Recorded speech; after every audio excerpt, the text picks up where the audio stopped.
So the first question I'm going to be answering is, how do you think the story would have been different if Huck knew that Jim was a free slave all along? And in my opinion, the story would not have been the great piece of American literature that we read today if Huck had known that Jim was free. The whole story is predicated on Huck helping Jim escape slavery and go to the free state, the free slave states. And through this and his adventures with Jim, Huck is able to realize the man that Jim is and the kind of person he is. And through this, he comes to know Jim to be a very kind man, and Jim pours his soul out to Huck, telling him about his situation with his family and that he wishes that he would be able to buy them out of slavery so they can all be free. And through his experiences with Jim, Huck learns important life lessons such as empathy, compassion, morals when it comes to certain situations. Huck comes to the conclusion that slavery is indeed not okay despite social norms about the topic during the early 19th century in America. And Huck, throughout the novel, has internal battles with himself on whether or not he should continue to help Jim or if he should write a letter to Miss Watson explaining to her what had happened so far and where Jim was. And this really shown in chapter 31 when Huck was battling with himself and he came to the conclusion that he would rather go to hell if that meant helping Jim escape than going to heaven and writing the letter to Miss Watson. And if it wasn't for Jim being a slave, I don't think Huck would have learned these important life lessons. He wouldn't have come to the realization that slaves and Jim are people just like him, that they're no different than him, and he really comes to see them as his equal. And this really is prevalent because in the beginning of the novel,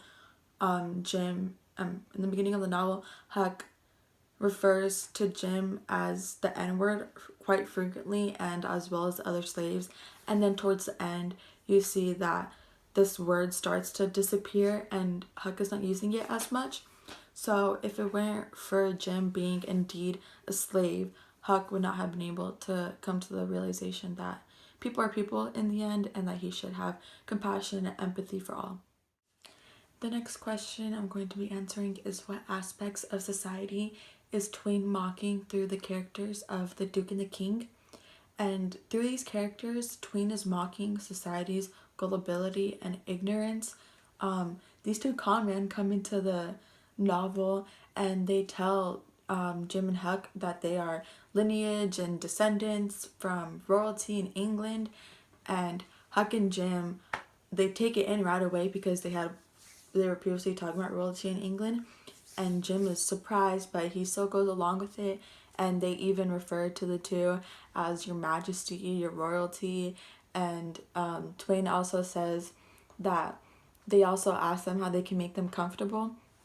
And so this is just the first example of gullibility. They don't ask any questions about it. They just go along with it. And then later on in the novel, when the Duke and the King decide to act as the brothers of Peter Wilkes, the man that passed away, they did this so they can get his money that he left behind, and they were gonna con his daughters that he had left behind, his friends that he had left behind, and they came in with little knowledge about the family. They knew only basic information, but as soon as they said these basic pieces of information that anybody can learn just from asking a couple questions to somebody else in town, the whole family and all the friends, they just quickly believe them and they don't really ask any more questions about Peter Wilkes or who they are. They just are basically puppy dogs at their feet, believing everything that they're telling them because in their eyes they're from England and England is this high almighty place compared to where they're from. And even it took the lawyer and the real brother coming for them to be convinced that they were indeed not the brothers. And even when that whole situation was happening, when the actual brother was trying to convince the rest of the people, that he was Peter Wilkes' brother and not the king, that just really showed their ignorance. They just wanted to believe the first person, and they liked the king. He is a very charming man. You can tell through reading the novel. And they just wanted to believe what the king was saying instead of the actual brother.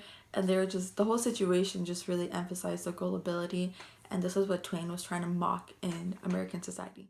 So the last question I'm going to be answering is, do you think this novel is a great American novel? And how does it compare to previous novels we have read by American authors so far this year? In my opinion, I do believe this novel is a great American novel because its themes and teachings are timeless, and remnants of it are still seen today. We just did the current event projects, and we see themes that Twain discussed in his novel that he wrote about in the early 19th century, and we are in the early 21st century. It's 2019 and we still see the same themes that Twain wrote about today, so that just shows how timeless it is. And the lessons we are still learning in society as America. We haven't fully grown, but we are getting there, and these good American novels truly do help us navigate how we live our lives today. Even though it's much different than how it was lived back then, we can still learn life lessons from these great characters and what they went through and how we can apply it to our lives. And this story is similar to The Scarlet Letter by